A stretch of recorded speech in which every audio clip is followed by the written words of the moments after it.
So without further ado, my conversation with Samuel Baer. Samuel Baer, thanks so much for speaking with us today at slashfilm.com. Thank you.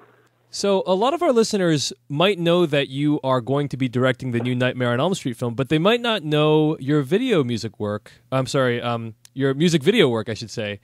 I'm wondering if you could just talk a little bit about your career over the last 20 years and how you got your start working in music videos. Yeah, I was actually a painter living in New York. This is back quite a few years ago, and to make ends meet, I worked on music video sets to make money. And this is back in the heyday of MTV, and music videos were very exciting. And it's when Fincher was doing stuff, and Michael Bay was doing commercial videos, and I don't know, I just got it under my skin and got the idea that I could do videos, and moved out to Los Angeles in 1991 and knew somebody at a record company and took them out to lunch and bought lunch for them and didn't buy it for myself, and the person asked why I wasn't eating any food, and I said, because I can't afford to eat, but I can afford to buy you lunch, and how about a job? And so she gave me a music video to direct, and it was Nirvana, Smells Like Teen Spirit. That was the first thing I ever directed, and hopefully kids today remember what that is. And that started my career, and did a ton of commercials and music videos, and that went on for a while. And I think the last kind of hurrah I had with music videos is I did like all the videos off the Green Day record, American Idiot, and we won a bunch of awards at the MTV Awards in 2005, and then I did, I think the very last video I did was with Justin Timberlake and Scarlett Johansson in 2007. Right. So, well, let me ask you, there's an urban legend of sorts that the reason you were chosen to direct Smells Like Teen Spirit is because your demo reel was the worst one. Can you talk about that experience? Sometimes urban legends are true. That one's true. Yeah, it was pretty bad. I had a pretty bad reel, and I think that Kurt Cobain decided that it was a very punk thing to do, to pick the nonconformist director to do his video, and and I saw that as my big break, and actually when he showed up on the set, he hated everything I did, and we fought like tooth and nail over the job, and it was a very intense experience actually, and there's all kinds of things about that video that are really cool. The cheerleaders were strippers. The janitor in the video was the janitor from my apartment complex in Venice, and he had like an asthma attack from all the smoke on the stage. The kids were from the kids I recruited from a show at the Whiskey A Go Go, and they were drinking, and they destroyed the set, and it's just a really amazing day. But I think the video looks pretty cool. Yeah, I'm sure a lot of people would agree. But it sounds like it was like a combative relationship. I mean, did he tell you like that's why he chose your video like on the first day, or? No, I think I heard it sort of secondhand, but we, it's an interesting thing, the stories that happen behind things, behind kind of the stories behind the movie, the stories behind the video, the stories behind things that you hear, and the truth of it is, because I was there, it's like Kurt really was so unhappy with what I was doing. He refused to lip sync the song, and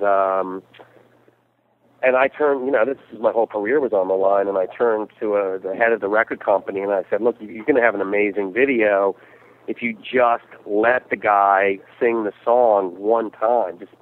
I don't care how much he doesn't like me, just sing the song one time.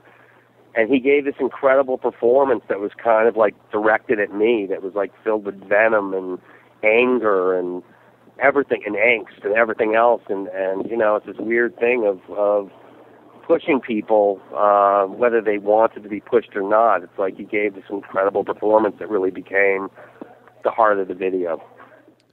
Giving you a very long-winded explanation. No, that was good. That was very good. Not good. And, you've created some of the most memorable and iconic images in all of music video history. I'm wondering if you can talk a little bit about your creative process.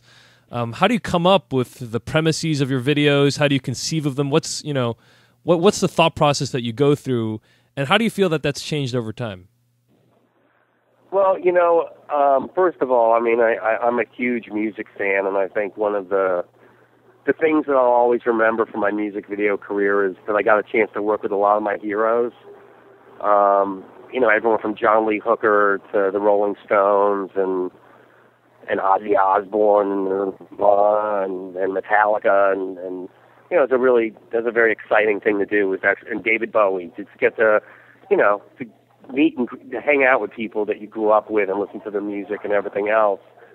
And my thing is that I really approached music from not from an intellectual place, but in an emotional place, which is, if I didn't know if people today would remember some of these videos, but, if I did a video for a band like Garbage, like Stupid Girl, the name of the band was Garbage, and the music sounded like beautiful garbage, and that's how they described their music. It was like cut up and dissected. So I made a video that I actually cut up and dissected and put back together. Or Blind Melon, No Rain, which was a really infamous video. They had this beautiful album cover with a girl dressed up as a bumblebee, and I talked to the band about how they got that picture and why that picture was important, and I developed a whole story about the story of the bumblebee girl, and so the ideas kind of came from the emotion of the music. And sometimes I never even knew what the songs were really about.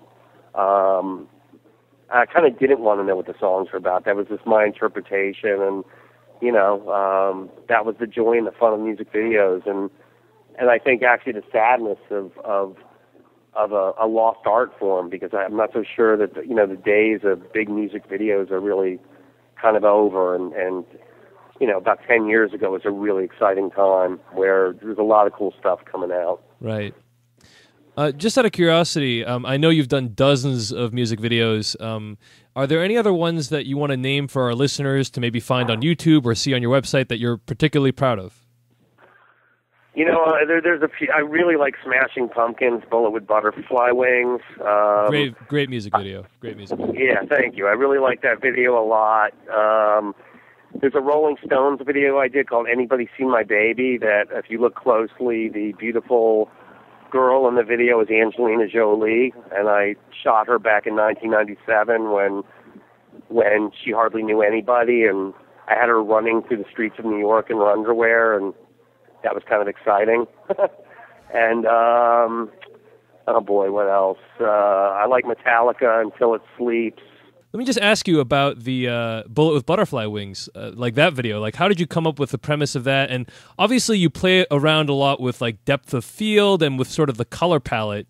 If you could just talk a little bit about the making of that video, I'd love to hear it. I mean, first of all, I mean, like the Bullet with Butterfly